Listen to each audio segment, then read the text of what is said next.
Today, a friend of the producer is coming over to play Smash Brothers Melee. How's it going? Pretty good. He considers himself to be pretty good, having played the game for several years. What he doesn't know is he's about to play a disguised Indian Steve, one of the greatest Melee players of all time.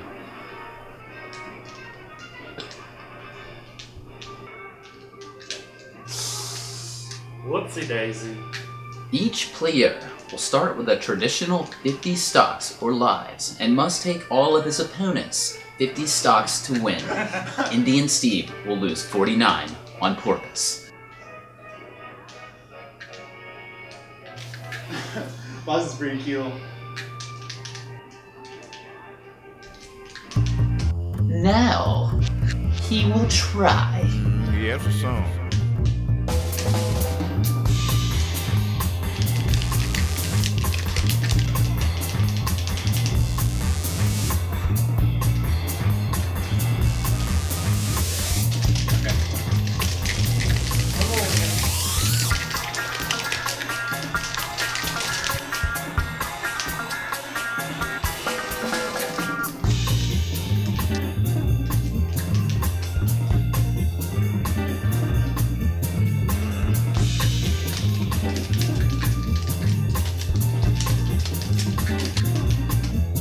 Oh yeah!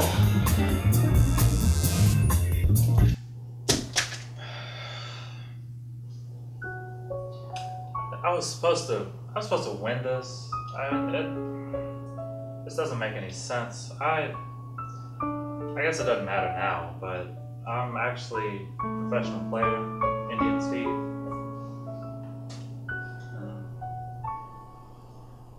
Wait a minute, so what you're saying to me is that this entire time we've known each other, you've been lying to me?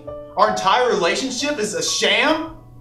What are you even talking about? This is the first time we've met each other. It's been like 15 minutes. What the hell is this? You're gonna stand there and tell me, right to my eyes, right to my face, that what we did here today didn't mean something to you?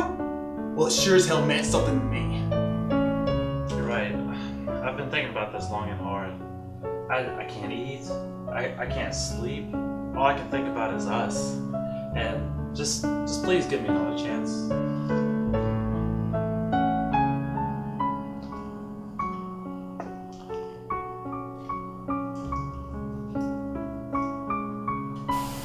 At one point, I would have believed you and taken you on your offer.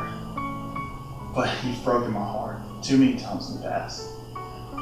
You wear that mustache like it's a toy and discard it anytime you want. I'm not gonna let you this time.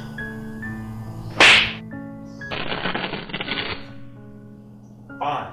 That's the way you want it.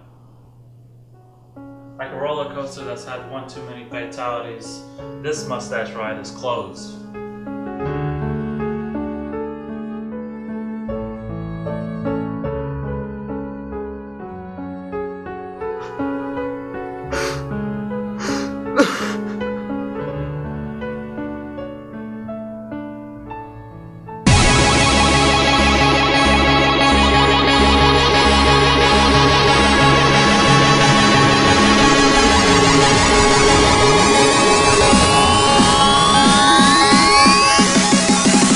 You run that bass low.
you want me to tell a story that sums up Smash as a whole for me?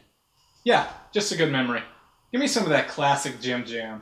Oh, you want that Jim Jam Flim Flam? Alright. Okay, so, here's a story for you. I'm up in this tournament in Hoboken, of all places, alright? And I'm playing against Down Smash Abby in the grand finale, the finals. And you know he's got that crazy Peach, that insane down smash. And I'm like, it's 2-2. Last match, I got that bitch up at 250%, baby. And I'm thinking, I'm at 100. I'm sitting pretty. Alls I gotta do is rush in there, throw in a dash attack, and it's over. Gangbusters, baby. I've done it. So, here's what I do. I run in, and then out of fucking nowhere, this crazy Peach, this crazy motherfucking down smash Abby, pops the most outrageous Nooch you have ever seen. I mean, how do you pop a Nooch like that? It's insane! Nooch? What's a Nooch? Maybe we should open up the Smash Dictionary for a brief introduction to the terminology of Smash. You asked me what a Nooch is?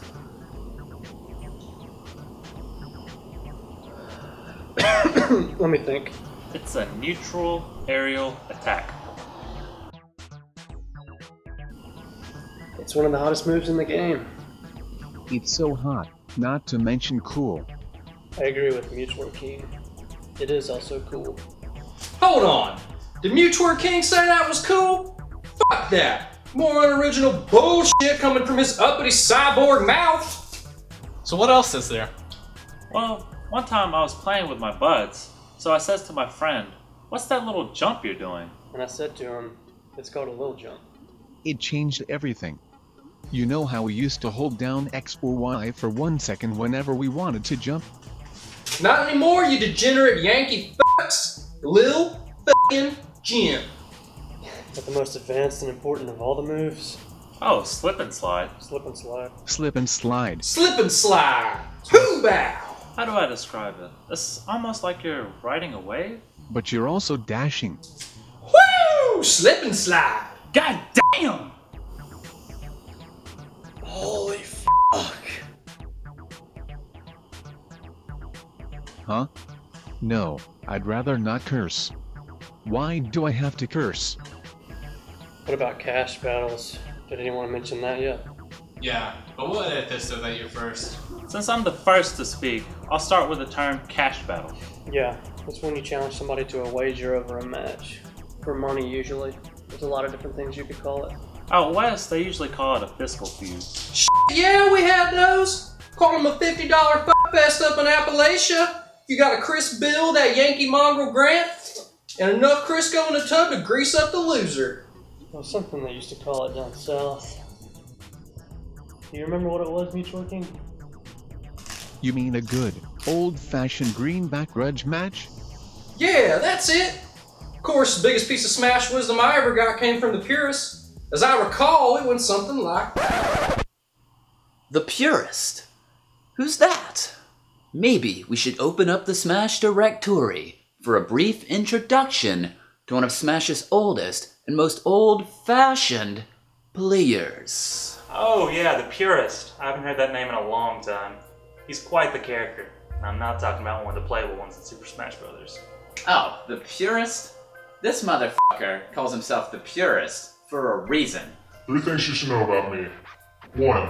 Only smoke the purest weed. 2. Only drink the purest water. And 3. I wear a purity ring. So ladies, step the F back. I don't know about all that. All I know is he refuses to play on anything but the default settings.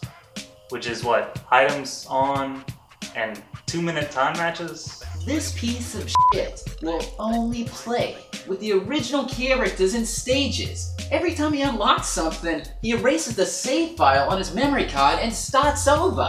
There's nothing wrong with it. It's what the developers intended for competitive play.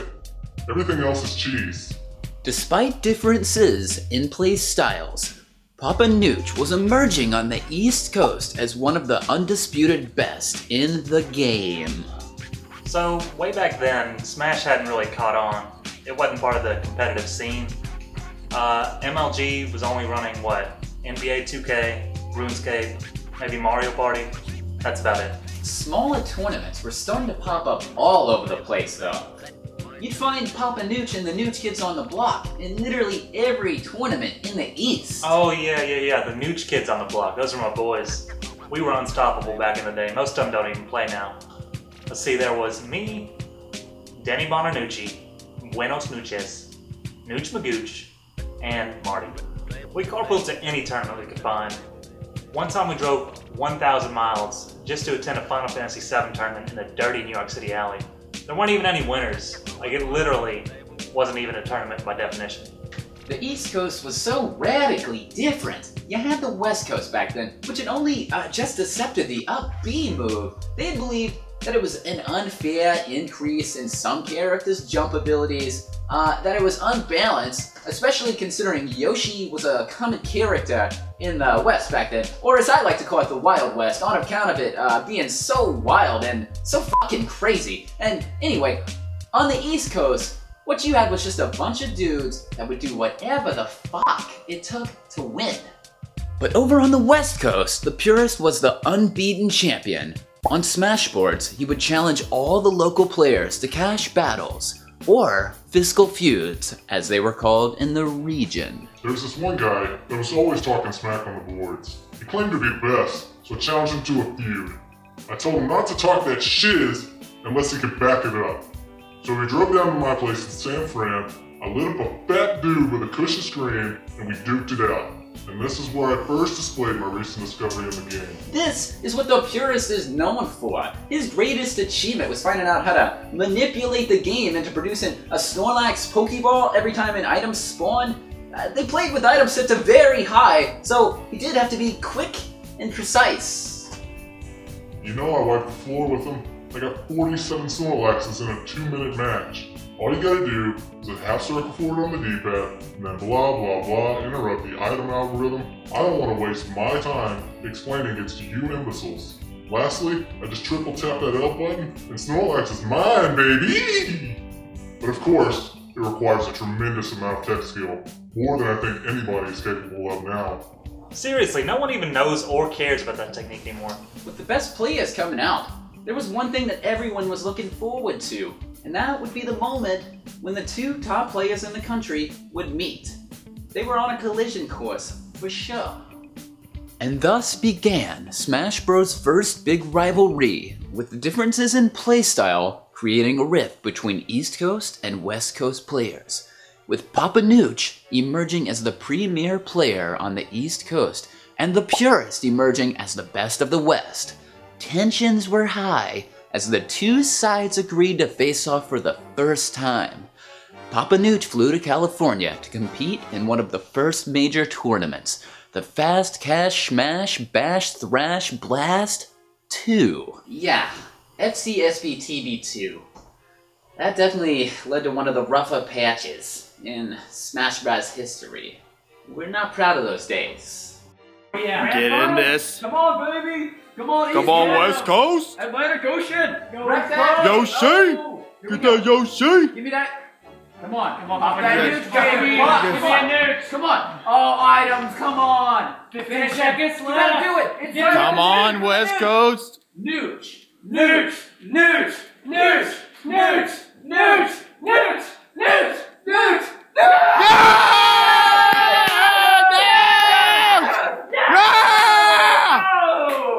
Get Nooch. Oh! Did you even read the rules? No! Nooching! Jesus!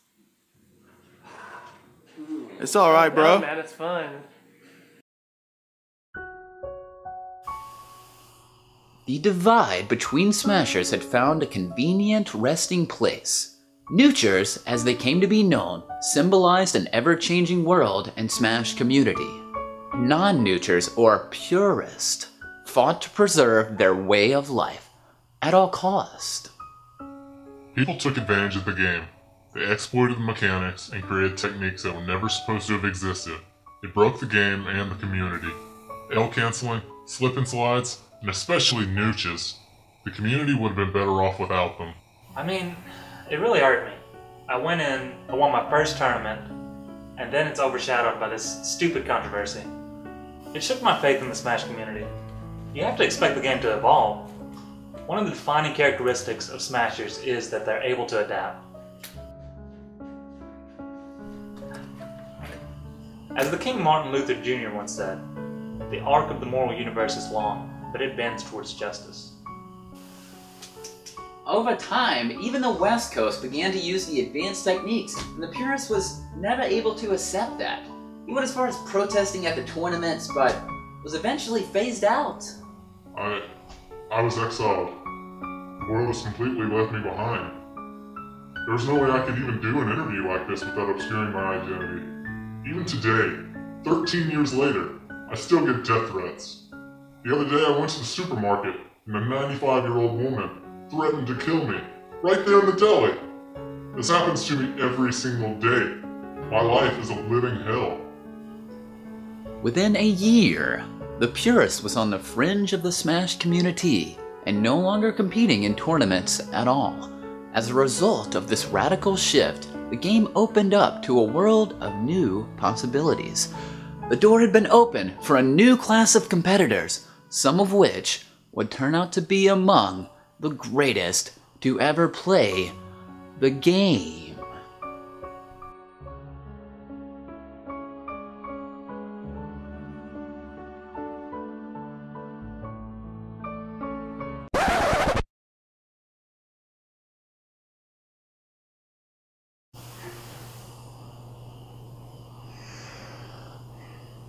That's right. As CEO of International Mustaches, I understand that when making a sell, sometimes you gotta commit to a role that may or may not be real or true. And it's gotta be convincing. Mustaches are my business.